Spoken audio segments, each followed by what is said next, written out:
Mesdames et messieurs, bonjour et bienvenue sur Yachat Presse TV Web à l'émission Le Point et dans notre studio, le studio Saleh Gaba.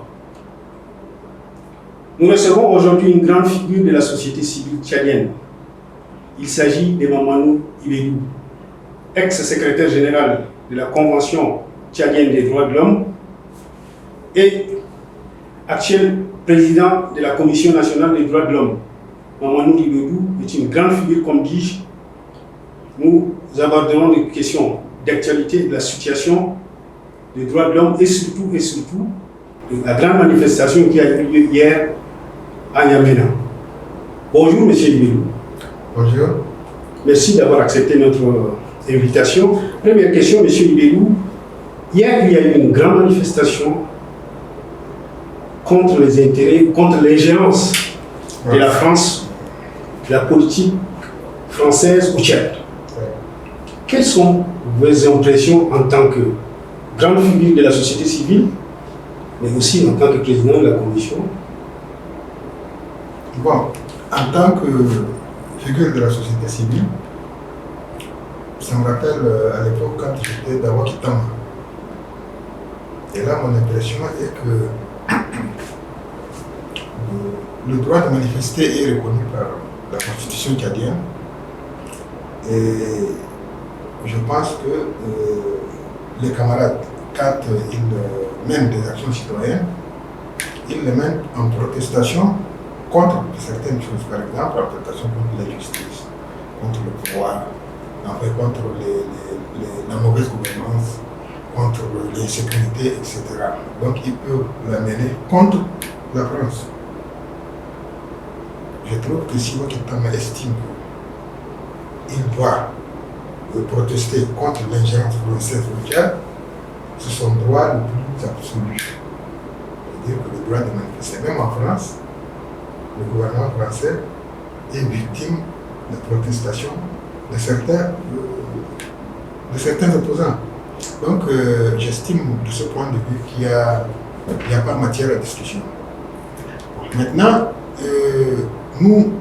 moi je reconnais que toute manifestation doit être autorisée. D'ailleurs, cette manière de demander une autorisation n'est pas très constitutionnelle à mon sens. Bon, nous avons discuté du sujet pendant longtemps, mais nous estimons que la Constitution, elle autorise de facto toutes les manifestations. Seulement, la loi, quelque part, dit que toute manifestation s'exerce, toute liberté de manifester s'exerce à travers des lois qui la recadrent. C'est-à-dire qu'il est autorisé de manifester, mais il n'est pas autorisé de vandaliser, il n'est pas autorisé de casser, il n'est pas autorisé de faire du désordre. Il y a des impératifs de défense de l'ordre public. Et donc, hier, la manifestation d'hier avait pris un bon départ. À l'époque, quand on était à Wakitama, nous signions des engagements auprès du ministère de la Sécurité en reconnaissant que, même si ces engagements sont illégaux en fait, parce qu'on ne doit pas nous faire signer ça, on reconnaît que s'il y a des casses, c'est nous les organisateurs qui endossons la responsabilité. Donc Wakitama, à l'expérience des revendications citoyennes des manifestations, nous encadrions à l'époque de façon efficace toutes nos manifestations et il n'y a jamais eu de débordement. Cette fois-ci, le problème est devenu autre parce qu'il y a eu beaucoup d'interférences. Lesquelles? Je l'explique. À Wakitama, se sont joints les commerçants fournisseurs qui n'ont pas été payés et qui devaient être payés, c'est normal qu'ils revendiquent leurs droits. À Wakitama, s'est joint des jeunes qui auparavant n'étaient pas dans nos marches. Ça c'est avant quand vous étiez à Wakitama? Non, maintenant. Hier, la manifestation d'hier. Maintenant, ça a donné un cachet particulier à la revendication principale qui est la dénonciation de l'ingérence française dans les affaires. C'est que vous êtes d'accord avec une telle manifestation, c'est-à-dire que des Tchadiens qui manifestent pour dénoncer l'ingérence de la France au Tchad, vous n'avez pas de problème avec? Je n'ai pas de problème, absolument pas du tout. C'est leur droit le plus absolu de manifester contre une ingérence étrangère. Seulement, ils n'ont pas le droit de vandaliser, par exemple, de casser les stations qui représentaient les stations d'essence qui représentaient les intérêts français. Est-ce que vous ne pensez pas qu'ils se sont plus attaqués au symbole? Tout à fait. Mais s'attaquer au symbole, ça veut dire qu'il faut le casser. Non, il ne s'agit pas de dire qu'on casse ou pas. Ici, ma question elle est bien précise. Oui. Ils se sont attaqués au symbole des intérêts français. Oui. Et puis, deuxième chose, c'est que ça s'est passé quand même après la manifestation. Ce n'est pas dans l'itinéraire. Oui. Oui. Oui. Les cas ont eu lieu pendant la manifestation. Je le reconnais. Parce qu'il faut reconnaître que ceux qui se sont joints à Wakitama pour manifester contre l'ingérence française n'avaient pas l'expérience de l'encadrement des manifestations. L'itinéraire de Wakitama, l'itinéraire qui avait été tracé à Wakitama est bien connu. Absolument. Mais les casses, les vandalismes ont eu lieu dans toute la ville du domaine presque. Et là, moi je dis que c'est le fait de ceux qui se sont joints à la manifestation parce qu'ils n'avaient pas cette culture de canaliser de façon efficace toutes les... Mais monsieur Ibedou, est-ce que ça ne dit pas quelque chose, ça? Est-ce que ça ne dit pas aussi que les Tchadiens, comme ils le disent, comme les manifestants le disent, ont ras-le-bol de l'ingérence française et que peut-être que c'est ça qui a conduit à ces débordements à l'extérieur de l'itinéraire. Est-ce que vous pouvez comprendre ça en tant que... Non, je peux le comprendre en tant que société civile et en tant qu'action citoyenne. Mais je ne peux pas comprendre qu'en s'attaquant à ce symbole, on doit le casser. Ça, je ne peux pas comprendre. Parce que là, à la limite, je condamne même ça. Après tout, c'est les intérêts français. Vous êtes d'accord que c'est les intérêts français qui sont... Voilà, vous allez par exemple casser une station d'essence. Mais à qui incombe la responsabilité de ces dégâts? Mais comme c'est en dehors de l'itinéraire et en dehors de l'heure de manifestation, est-ce qu'on va porter la responsabilité à Wakitama? C'est ce qu'ils ont fait et c'est ce que j'ai discuté avec les autorités de la sécurité, du ministère de la sécurité. Parce qu'en fait, bon, d'un côté, il est vrai que s'il n'y avait pas eu cette manifestation de Wakitama, il n'y aurait pas eu de vandalisme. Cependant, Wakitama a toujours respecté l'itinéraire tracé. Si ça a eu lieu en dehors de l'itinéraire, en principe, Wakitama n'est plus responsable de ça. Parce que pour Wakitama, la manifestation s'est déjà arrêtée. Et donc les arrestations, monsieur Ibedou, est-ce que ça se justifie? Toutes les arrestations qu'il y a eu? Ça ne se justifie pas. Donc vous êtes contre ces arrestations? Absolument. Vous, en tant que président de la commission? De la commission, nous demanderons la libération de ce général. Nous avons déploré cet acte, ces arrestations, que l'on considérera comme arbitraires. Et là, nous allons la déplorer. Nous allons demander la libération de ce général. Vous l'avez fait officiellement ou vous le faites aujourd'hui devant nous? On ne le fait pas comme si on était dans une association là-bas en dénonçant, en tenant toute la terre entière au courant de ça. Mais vous parlez avec... Oui, on va directement voir les concernés, les responsables de la sécurité, en tant qu'organisme, institution étatique.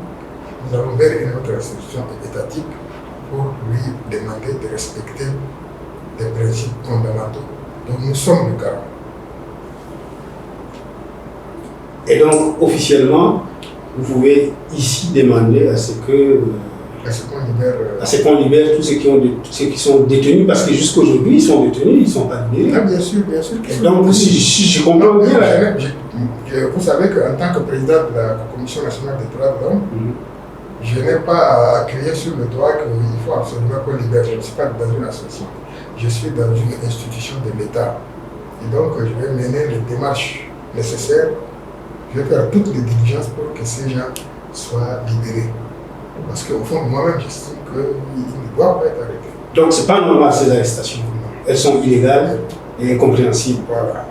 Mais je ne vais pas les condamner de façon systématique parce que je sais que je dois faire prévaloir ça auprès des autorités en place. Il y a quelques jours, il y a eu le forum sur les droits de l'homme. Et quelle est la situation actuelle des droits de l'homme au Tchad en général? Elle est inquiétante. La situation des droits de l'homme au Tchad est inquiétante. Et c'est un défi pour, par exemple, la Commission nationale des droits de l'homme pour essayer de juguler ce fléau qui s'était amplifié. Vous savez que après la mort du maréchal, les autorités avaient réprimé une de nos manifestations au Wokitama, où il y a eu 17 morts. Ça, c'est la manifestation du 27, si je me rappelle. C'est ça, le 7 avril. Tout à fait. Bon, ça a été un événement malheureux. Tout le monde a condamné. Maintenant, nous avons même engagé des poursuites judiciaires au niveau international contre les présumés auteurs de ces actes. Aidé en cela par quelques membres, par quelques autorités qui avaient eu la bonne volonté de nous démontrer que ce n'est pas l'État qui est à l'origine de ça, ce n'est pas les pouvoirs publics qui sont à l'origine de ça. Qu'est-ce qui s'est fait à l'origine? L'enquête est en cours. Il y a des gens dans des véhicules civils qui se sont mis à tirer sur les gens en le faisant porter sur la responsabilité sur la police. Or, ce n'était pas le cas, ou bien l'armée même qui avait intervenu. Or, certaines circonstances nous ont permis de comprendre que c'est un peu douteux. Et donc, franchement, ça n'a pas marché. Or, vous savez que le chiffre de 15 morts, depuis le règne du maréchal, il n'y a pas eu en une seule manifestation autant de morts. Nous avons estimé que ça, c'est une situation très grave et que le CMT qui s'était installé a commis une des violations des droits de l'homme les plus graves. Depuis lors, notre organisation est allée au dialogue. Malgré tout ça, parce que nous avons constaté qu'il y avait une volonté d'améliorer la situation et puis surtout il y avait une opportunité d'entrer dans une transition. Ça c'est juste une précision pour nos téléspectateurs. Là, vous parlez au sujet de la Convention tchadienne des droits de l'homme lorsque vous étiez le secrétaire général. Secrétaire général de la Convention tchadienne des droits de l'homme, membre de Wokitama et l'un des porte-parole de Wokitama à l'époque. Oui. Et donc, nous avons estimé que, enfin, si vous le permettez, parce que la question que vous m'avez posée était relative à la situation des droits de l'homme. Donc, si je me permets de revenir, parce que là, je vais rentrer dans le processus, tout ça. Voilà. Donc, la situation des droits de l'homme est alarmante. Et nous avons constaté que depuis que le CMT est installé, il y a une vague d'insécurité qui s'est installée. Il y a un certain mépris de l'être humain qui est le fait souvent des forces de l'ordre. Là, bien sûr, il en a toujours eu à l'époque du maréchal. Mais apparemment, ça s'est un peu amplifié. Nous nous sommes dressés contre ça. Et à un certain moment, il y a eu une légère amélioration. Mais après, je ne sais pas, juste après la formation du nouveau gouvernement, un gouvernement qui a été remanié. Il y a eu la vague de sécurité a rebondi. Et elle continue à augmenter crescendo. Jusqu'aujourd'hui, ça continue à se détériorer. Oui, ça continue à se détériorer parce que la preuve, il y a eu le massacre d'Abéché, il y a eu le massacre de Sandana, et avant-hier encore, il y a eu justement, on ne peut pas appeler ça massacre, mais il y a eu des tirs sur des manifestants. Ça, il s'agit de Danamadi, à quelques kilomètres de ça. Tout à fait.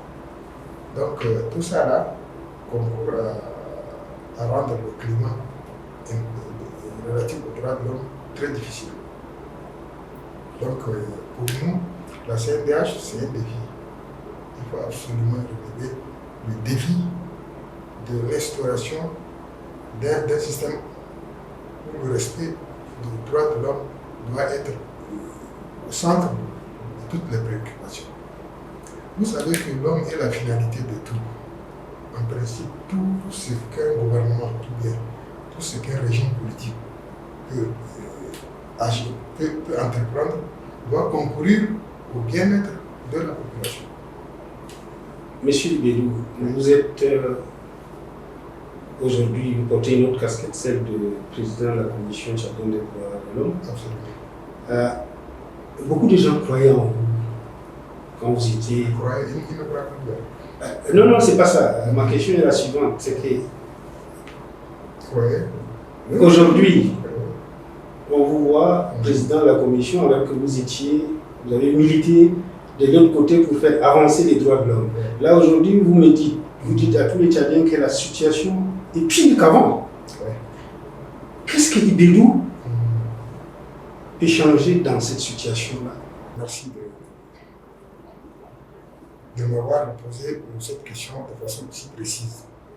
C'est vrai qu'à l'époque, quand on était en dehors du système, nous dénoncions, nous attaquions le système de face. Nous avons constaté que les dénonciations, bien qu'elles ébranlent le système, elles le cadrent, c'est-à-dire que le système devient plus réactif. C'est ça? Oui. Le système se recroqueville sur lui-même et il est sur la défensive. Donc il pense que tout ce que nous entreprenons, c'est pour peut-être le renverser, soit le déstabiliser. Donc il n'est pas enclin, le système n'est pas enclin à répondre à nos revendications. Généralement, c'est ça. Nous avons constaté que plus nous avançons dans les dénonciations, plus nous nous radicalisons dans les dénonciations, nous ne rendons pas service aux droits de l'homme, au respect des droits de l'homme. Et donc, nous avons profité. Donc, j'entre maintenant dans pourquoi la CTDH la CTDH a estimé, après une analyse de la situation, une analyse approfondie de la situation, et après des discussions sérieuses dans notre sein, nous avons estimé qu'il faut aller au dialogue.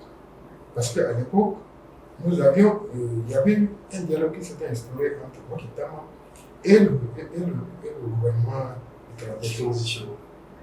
C'est moi qui étais la courroie de transmission. Je faisais Vous étiez l'intermédiaire en fait entre Mokitama et le CNT. À l'époque, la principale revendication était que dans le comité d'organisation du dialogue national inclusif, le quota affecté à la société civile était complètement insignifiant. Donc il y avait une volonté de museler la société civile, les voix de la société civile. C'est pourquoi nous avons voulu un nombre plus important et un quota plus important. Et nous avons négocié avec le pouvoir, même si nous étions comme des adversaires, les négociations n'ont pas été longues. Il était arrivé un moment où, parce qu'on nous avait donné tout simplement 15 pour toute la société civile, c'est-à-dire le syndicat, le mouvement des femmes, des jeunes, tout ça, 15 places. Et pour Wakitama, donc, comme c'est composé d'une partie de Seigneur, c'est peut-être 2 ou 3 personnes. Or, Wakitama, à l'époque, drainait beaucoup de monde. C'était le porte-voix de la population tchadienne. Bon, il y a un moment où on avait négocié, et puis on m'a dit d'aller dire aux camarades de Wakitama combien de places ils veulent. C'est le roi qui a dit ça. J'étais allé vers les camarades. Ils ont dit nous, on veut la moitié. Bon.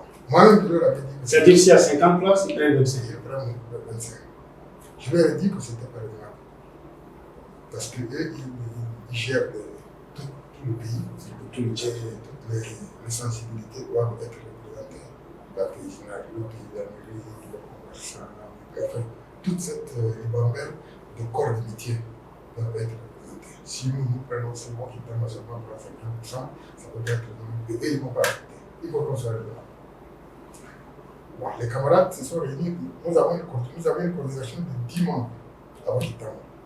On s'est réunis. On a décidé qu'on nous donne 25%. J'étais allé vers le pouvoir là-bas qui dit non, qui ne peut pas accepter. Même 25%, c'est quand même trop pour Wakitama. Wakitama ne regroupe peut-être 4 ou 5 corporations. Il faudrait. Après des négociations, c'est un certain nombre de va-et-vient, moi-même je m'étais lassé et les négociations étaient pratiquement rompues. Nous avions continué avec nos manifestations. Et un jour, un conseiller spécial m'a appelé pour me dire écoutez, à Wakitama, vous avez le président pour donner 10 places. Sur l'ensemble. Et ça représente combien? 1%, 5%? Non, il y avait pas. Je n'avais pas aucun. C'était 10 places sur 73, je crois. 10 sur 73. J'étais allé vers les camarades. Je leur ai dit écoutez, on nous a donné 10 places, qu'est-ce que vous pensez? Nous étions 10 porte-paroles, 4 porte-paroles et 6 membres de la coordination avec nous. Nous avons voté. Il se trouve que moi, je suis avec ceux qui sont d'accord pour aller. Sur les 10. Nous avons été mis en minorité parce que les autres ont refusé, disent que ça c'est très haut. Moi, je leur ai expliqué que dans le pays maintenant, nous avons des alliés objectifs. Il faut travailler là-dedans. Nous, comme ça, avec nos personnalités, 10 membres de la coordination, on va au Cotni. Je crois que nous pouvons réfléchir le cours des événements. Ça, c'est clair. Sans compter que nous avons à l'intérieur des alliés objectifs. Prenons par exemple le position radical, nous prenons quelqu'un qui est déjà là-bas. Quand nous, on va défendre le fait d'avoir des élections transparentes dans le dialogue inclusif, on aura toute l'opposition radicale avec nous parce que ça les concerne, les élections transparentes. Et là, on va avoir des alliés objectifs. Si on discute par exemple du problème des femmes, parce que nous ne discuterons que des choses positives. Et là, nous aurons des gens qui sont déjà avec nous. Sans compter que nous avons déjà les Toubia Achila, les Guidama, nous avons quelques autres qui étaient avec nous. Qui croient beaucoup à vous. Il y en a même qui vous définissent, qui vous décrivent comme le Mandela tchadien. Je pèse les mots, le Mandela tchadien. Et quand ils ont appris que, surtout que vous avez défini le matin, vous avez les Wakitama, quelques heures après, vous avez annoncé que vous quittez. Vous allez au dialogue. Alors que Wakitama n'allait pas au dialogue. On n'a pas donné son. Ouais. Et d'après ce que vous nous expliquez aujourd'hui, c'est qu'ils vous ont mis en minorité. Vous. Avec 4 ans. Vous, Ibélu, grand démocrate devant l'éternel, on va dire comme ça, pourquoi vous n'avez pas accepté de vous soumettre à ce verdict-là? Oui. Et surtout, en cette période de transition, continuer à lutter parce que je repose encore ma question. Vous avez déçu beaucoup de gens, ils ont dit, parce que les Kebzabo sont partis, tout le monde était parti et les gens croyaient au Wakitama et surtout en votre présence dans Wakitama. Et quand vous avez rejoint, vous avez dit, moi je parle au dialogue, il y a beaucoup de gens. Je peux vous raconter des milliers d'anecdotes. Il y a quelqu'un que j'ai appelé et dit, Ibédou, parle au dialogue. Il m'a dit non, c'est pas possible. Je le connais depuis l'enfance, je le connais. Aujourd'hui, avec du recul, qu'est-ce que vous aurez dit à ces gens-là qui sont restés quand même amers jusqu'aujourd'hui, japonais? Ouais, je leur dis que je suis désolé. Regardez la caméra, adressez-vous à eux. Mais moi, d'accord. Mais moi, j'étais, quand le vote était en défaveur de notre petit groupe de 4 contre 6 là, je suis venu vers mon organisation. Parce que moi qui travaillais composé de plusieurs organisations, j'ai posé un problème là-bas. Je leur dis que, parce que moi... Dans votre instance, la convention tchadienne. La convention tchadienne. Parce que je leur dis que moi, je suis convaincu, personnellement, que ça, là, c'est une opportunité à saisir. J'ai fait cette réunion avec les camarades, nous avons discuté longtemps, ça a été houleux. En fin de compte, la CTD a accepté d'aller au dialogue. Et le lendemain, nous avions une marche. Nous avons organisé une marche avec l'Occitanie. Vous savez que les fonds même étaient avec moi. Et c'est là qu'on vous a vu le matin, et puis le soir, vous avez annoncé. J'étais allé à la réunion pré-marche là. Je leur ai annoncé que nous allons au dialogue. J'ai annoncé au camarade. Et vous avez marché? Ils ont dit, mais bon, il y en a qui étaient tombés de nuit. Il y en a qui n'avaient pas accepté ce fait-là. Mais je vais dire, mais ça, c'est une décision qu'on a prise à la CTDH. Et ça ne nous empêchera pas de marcher avec vous parce que nous sommes jusqu'aujourd'hui au Kitama. Et donc, on a marché. Les fonds qui restaient, on était allés les rendre aux camarades. Et dans l'après-midi, à la fin de la marche, nous sommes allés annoncer notre décision d'aller au dialogue. Bon. Maintenant, il y a quelque chose à expliquer. Vous savez que j'ai 20 ans de lutte citoyenne. Et à chaque fois que nous luttons, nous dénonçons, nous sommes à la marge du système parce que nous refusons de questionner le système. Nous sommes toujours à la marge. Vous savez que parce que vous estimez que le système est injuste. Injuste. Ça aussi, il faut le dire. Absolument injuste. Bon. Nous sommes à la marche, nous dénonçons, mais aucune de nos revendications n'est satisfaite. Pourquoi? Parce que ces gens-là, non seulement ils nous combattent parce qu'ils pensent que nous ne les avons pas. Vous voulez du mal, c'est ça. Mais ils pensent que nous avons une façon de penser qui n'est pas la leur. Et donc, il y a une méchanceté de notre part contre eux. Et donc, nous marchons en parallèle, eux, ils posent des actes. Parce qu'ils sont en commande, ces actes s'imposent à nous. Mais ces actes, nous ne les voulons pas, mais qui s'imposent à nous quand même, c'est ceux qui sont en commande. Donc, à chaque fois, c'est ça. Donc, moi, je me dis qu'à un certain moment, il faudrait travailler, il faudrait marcher avec la tête, il faudrait travailler un peu le cerveau. C'est-à-dire faire l'antrisme, c'est ça? Non. Combattre le système de l'intérieur, c'est ça? Pas exactement. Il y a des gens qui ont théorisé ça. Être, mais être, pourquoi ne pas aller dans le système? Non, parce qu'il y avait la transition. Cette transition est une opportunité pour nous. Pourquoi ne pas aller dans le mécanisme de transition qui va aboutir au dialogue? Parce que nous, ce qui nous a ce qui est le plus important pour nous, c'est d'aller au dialogue. Monsieur Bélou. Donc, nous sommes allés au dialogue. Et là, nous avons pensé que si nous sommes au dialogue, parce que le dialogue est censé générer des institutions qui vont être plus viables, qui vont être meilleures. C'est ça. Donc, nous allons apporter notre contribution de manière à infléchir le cours des événements. Et effectivement, on l'a fait. Parce que dans le CODNI, nous avons 3 membres de la CTDH. Mais il n'y a pas de résultat encore là. Non. Dans la thématique, ils ont imposé beaucoup de choses. Ça, c'est la CODNI. Ça ne se voit pas maintenant. Mais ça se verra après quand il y aura le. Donc vous croyez. Moi, je crois que si moi je suis là, dans le dialogue, je crois que le système ne se permettra pas certaines choses. C'est ce que je crois. Je vais changer au moins quelque chose. Donc, pour moi, il faut être dedans pour Mieux avoir changer. la chance, l'opportunité de changer quelque chose, que d'être dehors, crier et ne rien changer du tout. Mais c'est important ce que vous dites, M. Ibedou. Mais il est important aussi de comprendre les autres. Parce que Ibedou ne s'appartient plus. Ibedou, il appartient aussi à l'autre. J'insiste sur cette question parce que vous n'êtes pas aujourd'hui seulement dans la rue, vous avez été compagnon du président Libye, si je ne me trompe pas, et même son conseiller. Et donc, vous êtes revenu et vous avez dit en 90, vous avez vu que c'était pas ça. Vous vous êtes retiré pour aller dans la société civile et dire que je vais dénoncer pour les injustices et pour changer. Absolument. Depuis, le maréchal Déby est décédé. Il y a une nouvelle phase qui s'est ouverte. On vous a vu dénoncer le coup d'État, etc. Voilà.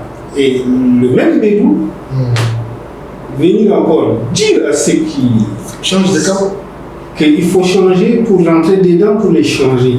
Et ils n'ont pas, j'entends bien, mais ils n'ont pas. Quelle garantie vous avez si vous pouvez le voir et les rassurer parce que leur dire que moi, Ibedou, je vous garantis ceci et je vous garantis cela parce que je pense que ma présence va changer quelque chose, le cours de l'histoire du Tchad. Parce que... Non, c'est bon. Pour ce qui concerne ma présence, simplement, pour moi, je pense que ce n'est pas exactement ça. Moi, mon souhait aurait été que tout Okitama, la coordination de Okitama, entre nous, bien météo, avec toutes les potentialités que Okitama a en matière de cadre, en matière de cerveau, en matière de tout ça, là. Si nous arrivons tous dans ce dialogue-là, nous changerons beaucoup de choses. Ça, c'est toi. Il y a une question C'est une divergence de point de vue. Oui. Moi, ça, c'est mon point de vue. Il y a quelqu'un qui m'a téléphoné après le point de presse, il m'a dit, mais comment ça? Toi, tu vas à la soupe? Qu'est-ce que vous avez dit? Si j'avais besoin de la soupe, là, je l'aurais consommé depuis le temps du maréchal. Le maréchal a promis 4 fois à envoyer des émissaires 4 fois pour que je sois membre du gouvernement de la République. Le maréchal a demandé à envoyer 2 missions avec des valises pleines de devises, s'il vous plaît. Je n'ai pas marché. Mais qu'est-ce que vous aurez dit? La question qui fâche, les gens disent que Ibedou a été soudoyé, a reçu de l'argent pour aujourd'hui être président de la CNDH ou quitter Okitama. Regardez la caméra et dites-leur, est-ce que c'est vrai ou c'est faux et c'est quoi vos arguments? Non, je n'ai pas d'argument, je n'ai pas à me justifier sur un point de vue que je crois être juste. Je pense simplement que si vraiment c'était le matériel qui était, je ne sais pas, mon objectif, je l'aurais eu avec le maréchal et j'aurais été milliardaire avec le maréchal. Si je ne l'ai pas fait, c'est parce que j'estime que ce moment-là est une opportunité pour tous les Tchadiens censés de venir entrer dans le dialogue. Parce que les autorités du CNT avaient pensé que les gens allaient boycotter le dialogue parce qu'ils pensent que ce dialogue va être comme le forum du maréchal. Mais ils ont constaté que, après que nous soyons entrés dans le dialogue, il y a eu une vague d'organisations qui sont entrées dans le dialogue.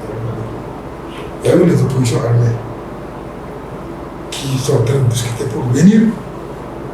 Il n'y a pas de plus radical que l'opposition armée. Il vient au dialogue.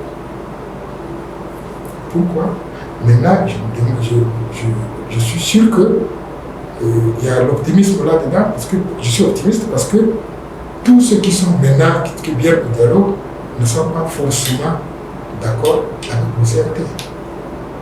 Et là, c'est sûr que les discussions vont être très intéressantes.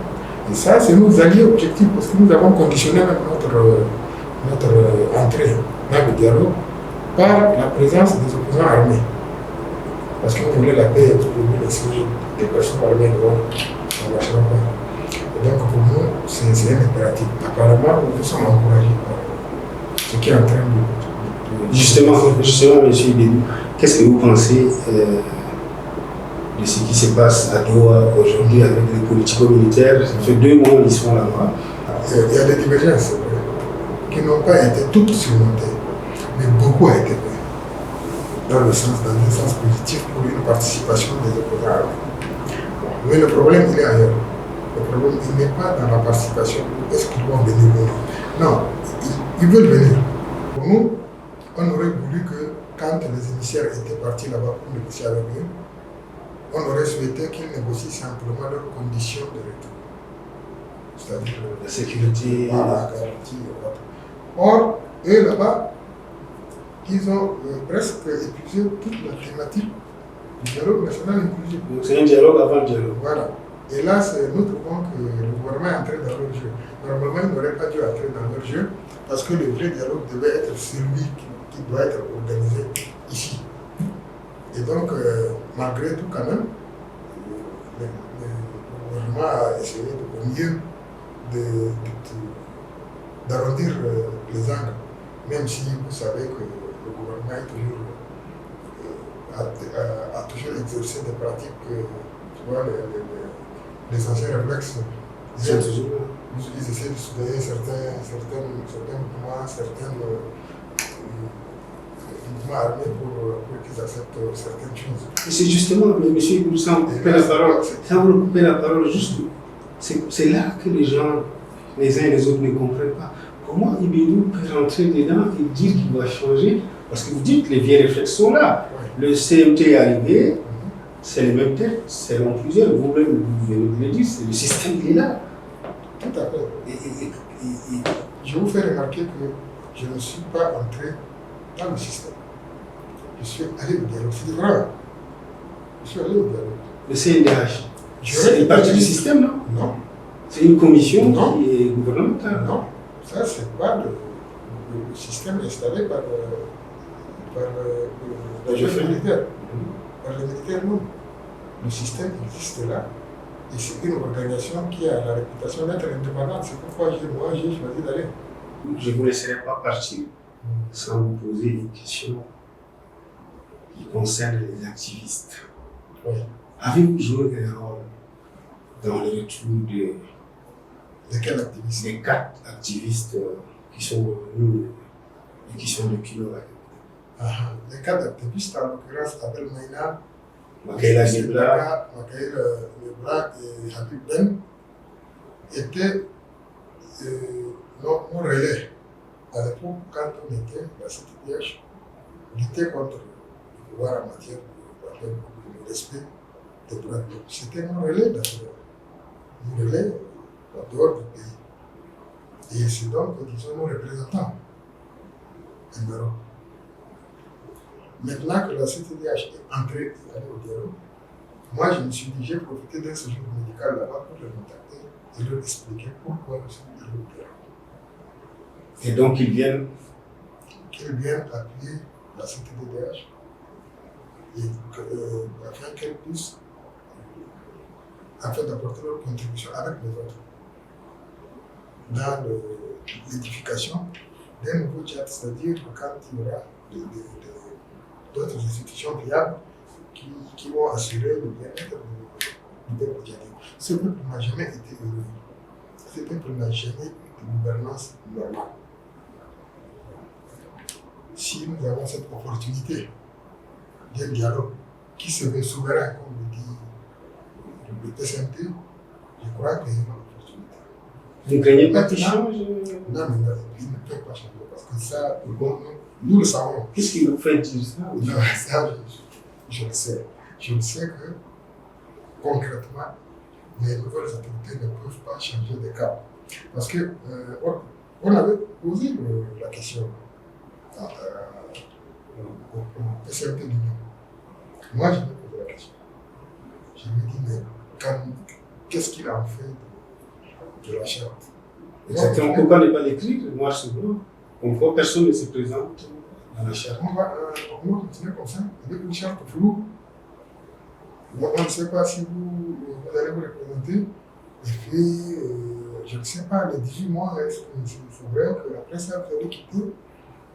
est-ce que il y a encore quelque chose Mais la charte est toujours là. Bien sûr, bien sûr. Il m'a dit, lui-même, d'ailleurs je l'ai répété à plusieurs reprises, que c'est le dialogue qui va unifier la charte. Vous croyez que tous ces gens qui arrivent, les opposants arméniens, les autres activistes et autres activistes de France, tout ça c'est réuni dans le dialogue national inclusif, ils vont accepter que la charte puisse continuer? Je ne pense pas. La question, ce n'est pas la charte, la question, c'est qui se présente et qui ne se présente pas. La charte doit être modifiée dans le sens suivant.